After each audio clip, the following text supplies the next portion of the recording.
Praise the lord. Hallelujah. ప్రభు అయిన యేసుక్రీస్తు నామమున పేరిట మీ అందరికీ శుభోదయం. ప్రియ దేవుని బిడ్డలారా,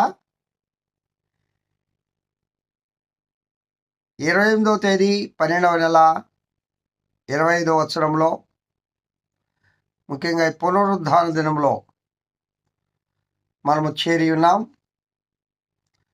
దేవదేవుడు ఈ దినాన్ని చూడడానికి కృపిచ్చారు, మన ఆయుష్ పొడిగించారు.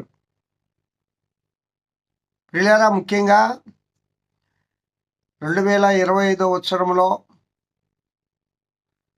లాస్ట్ పునరుద్ధాన దినం ఇది. అనగా ఈ దినము దాటితే 2 days or 3 days, 29th to 30th, 31st,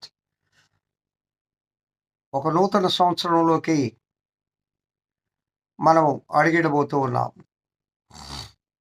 అంటే మనకు క్రిస్మస్ పండుగ అయిపోయి ఈస్టర్ పండుగ వస్తుంది. ఇప్పుడు పండుగ అంటే ఓ సంతోషకరమైన దినం, ఆనందించండి అని, సంతోషించండి అని. కానీ మనకు ప్రతి పునరుద్ధాన దినం పండుగే. క్రిస్మస్ అంటే క్రీస్తు యేసును ఆరాధించడం. మరి పునరుద్ధాన దినములో ప్రభువును ఆరాధిస్తాం. ప్రతి పునరుద్ధాన దినం పండుగే. ఈ 2025వ సంవత్సరంలో